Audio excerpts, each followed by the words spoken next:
कहते हैं कि मानव का एक ही धर्म होता है, वो है सेवा का धर्म। जी हाँ, इसीलिए आज हम मौजूद हैं एक ऐसी जगह पर जहाँ पर मानव धर्म की जो खास जो वजह होती है सेवा की भावना को लेकर एक समिति है, मानव उत्थान समिति, जहाँ पर आज हम बात करेंगे और जानेंगे कि क्या कुछ ये जो समिति है वो करती है।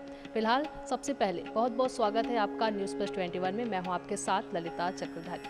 आज हमारे साथ मौजूद है मानव उत्थान समिति रायपुर आश्रम की प्रभारी हैं महात्मा दीप्ति बाई जी। बहुत बहुत स्वागत है आपका न्यूज़ प्लस 21। धन्यवाद। आपकी समिति के बारे में हम जानना चाहेंगे। बहुत कुछ सुना है आपकी समिति के बारे में कि जो आपकी समिति मानव उत्थान सेवा समिति, इस नाम से ही समझ में आ रहा है कि ये जो समिति है वो मानव की जो सेवा भावना है उसे लेकर चलती है, उस उद्देश्य को लेकर चलती है। कब से इस समिति का स्थापना हुआ है, कब से इसकी जो शुरुआत हुई है? मानव उत्थान सेवा समिति एक अखिल भारतीय पंजीकृत समाज सेवी संस्था है, जिनके संस्थापक है आनंद कंद सद्गुरुदेव श्री सतपाल जी महाराज।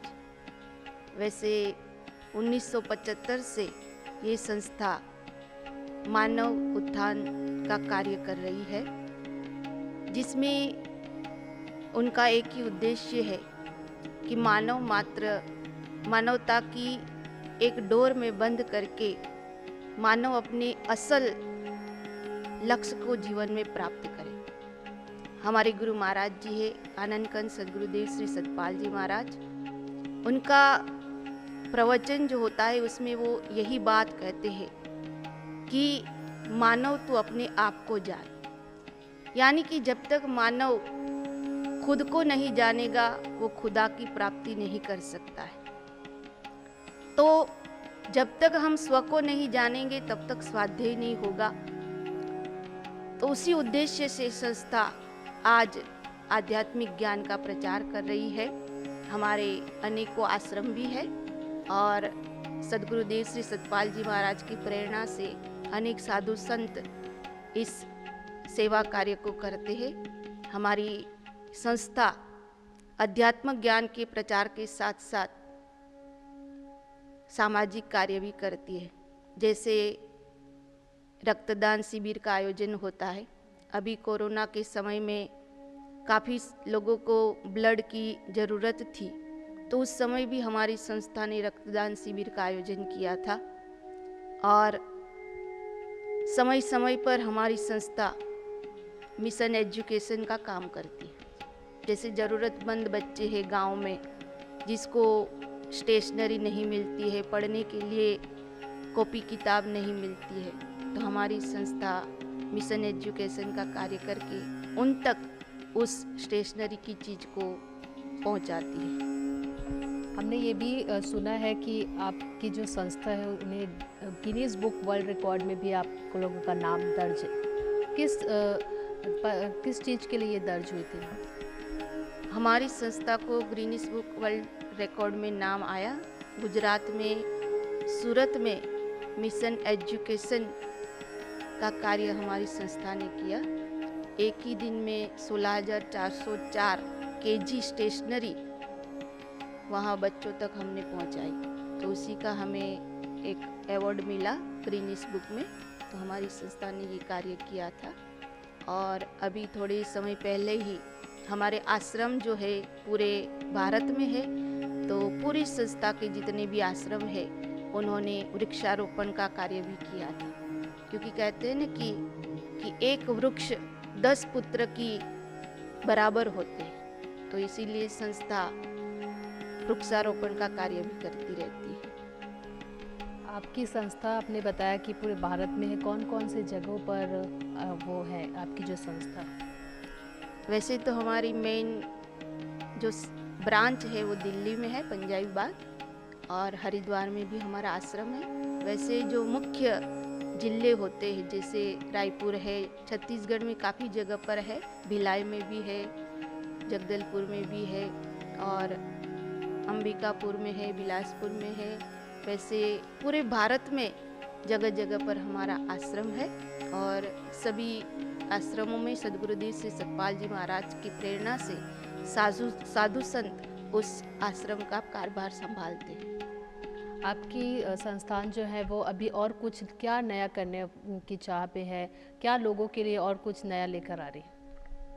हमारी संस्था वैसे तो काफ़ी साल से मेन उद्देश्य है अध्यात्मक ज्ञान का ही, क्योंकि आज देखो संसार में इतना दुराचार है, आज व्यक्ति के अंदर दुर्भावना है, तो सबसे ज़रूरी है कि मानव के मन के अंदर हम सद्भावना की स्थापना करें। तो हमारा मेन उद्देश्य यही है कि हम उनको मानव का लक्ष्य क्या है, हम संसार में क्यों आए, क्योंकि मानव आज सोचता है कि खाना पीना सोना यही हमारा कार्य है, लेकिन हमारे शास्त्र कहते कि बड़े भाग्य मानुष तन पावा सुर दुर्लभ सदग्रंथ न गाओ, यानी कि मनुष्य शरीर बड़े भाग्य से मिलता है।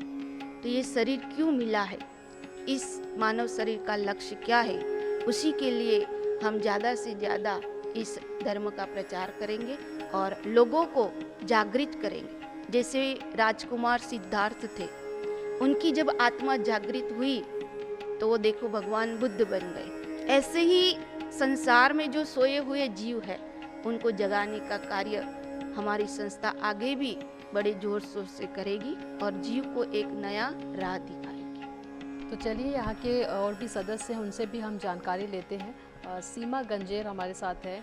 आपकी समिति ने, आपने बताया आप यहाँ की मिशन एजुकेशन से जुड़ी हुई है, क्या कुछ आप इसमें देखते हैं?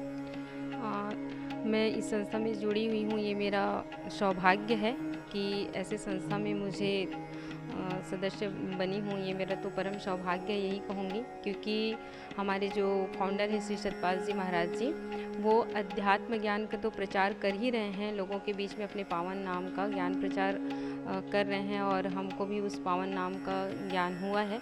और यहाँ इस सत्संग और ज्ञान प्रचार के साथ साथ में सोशल वर्क बहुत ज़्यादा है। जैसे समय समय पे वृद्धाश्रम में, अनाथालय में, जैसे कोरोना टाइमिंग था तो कोरोना में झुग्गी झोपड़ियों में जा कर के जो वो हैं सक्षम नहीं हैं उनके तक खाना पहुंचाने का काम, और समय समय में वृक्षारोपण है, स्वच्छता अभियान है और ब्लड डोनेशन है। हमारी आदरणीय भाई जी ने भी बताया भी आपको। तो ये सारी चीज़ें एक्टिविटीज़ में हर महीने का रहता ही है। और इसमें सबसे बड़ा चीज़ है हमारा मिशन एजुकेशन। इसके जो इनका जो विचार है, जो हमारे श्री सतपाल जी महाराज जी हैं, उनके ज्येष्ठ पुत्र हैं परम श्रद्धेय श्री विभू जी महाराज जी, उन्होंने मिशन एजुकेशन का कार्य प्रारंभ किया।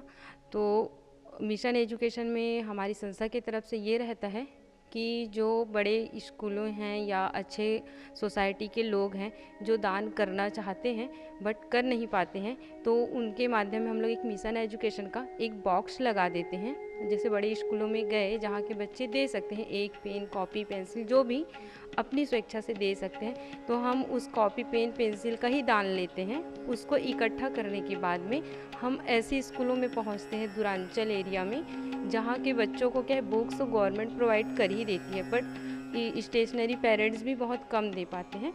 तो क्या है, इससे बच्चों को पढ़ाई में थोड़ा सा असुविधा होती है कि एक कॉपी पेन पेंसिल में वो क्या पढ़ेंगे, है ना। तो हमारी संस्था का ये सर्वे किए कि पढ़ाई के स्तर में कहाँ से कमी आ रही है। तो प्राइमरी स्तर के बच्चों को हम लोग कोशिश करते हैं कि वो स्टेशनरी जो हमारे पास कलेक्शन हुआ रहता है उसको दूरांचल एरिया में या सिटी में ही, कई गवर्नमेंट स्कूल ऐसे जहाँ बहुत नीडी पर्सन के बच्चे वहाँ पर आते हैं, तो वहाँ तक हम लोग स्टेशनरी पर बच्चों को 3-4 कॉपी, पेन, पेंसिल, रबड़ जो स्टेशनरीज का सामान है वो प्रोवाइड करवाते हैं। और मिशन एजुकेशन तो ऑल वर्ल्ड में चल ही रहे, आप देखे भी होंगे, गिनीज बुक अवार्ड भी है और ये हर साल का हमारा रहता है। तो इस साल हम लोगों ने अगस्त में स्टार्टिंग से लेकर के जुलाई से अगस्त में हम लोग बांटने का काम करते हैं। तो लगभग छत्तीसगढ़ में 10,000 के आसपास बच्चों को हम लोगों ने स्टेशनरी प्रोवाइड किया है। बहुत बढ़िया, ये जो आप लोगों की पहल है ये सराहनीय है। दूरांचल क्षेत्रों में जाकर बच्चों को इस तरह से स्टेशनरी प्रोवाइड करना और फिर जो वृक्षारोपण की भी आपने बात की, ये बहुत ही ज़्यादा सराहनीय बातें हैं और आपने जो की है, ये आपकी समिति के द्वारा जो किया जा रहा है वो बहुत ही अच्छी पहल है, हम इसकी सराहना करते हैं। तो बिल्कुल जैसे कि हमने आज जाना कि किस तरह से जो मानव उत्थान सेवा समिति है वो लगातार ये प्रयास में है कि कोई भी जो बच्चा है दूरांचल क्षेत्रों से जो आते हैं वो जो है वो सिर्फ बुक कॉपी पुस्तक की वजह से अपनी जो पढ़ाई है वो पूरी नहीं कर पा रहे हैं अगर, तो उन तक ये उपयोगी चीज़ें जो है वो उन तक पहुंचाना और जो लोग हैं उनकी मदद करना, साथ ही साथ वृक्षारोपण करना, ये मानव उत्थान सेवा समिति जो है वो लगातार अपने इस कार्य में लगातार अपनी जो पहल है वो कर रही है और हम चाहते हैं कि आगे भी इस तरह से वो इसी तरह से कार्य करते रहे। फिलहाल लगातार हर एक क्षेत्र से अपडेट रहने के लिए बने रहिए न्यूज़ प्लस 21 पर। कैमरामैन मोहम्मद अजहर के साथ ललिता चक्रधारी, न्यूज़ प्लस 21, आपके हक की बात।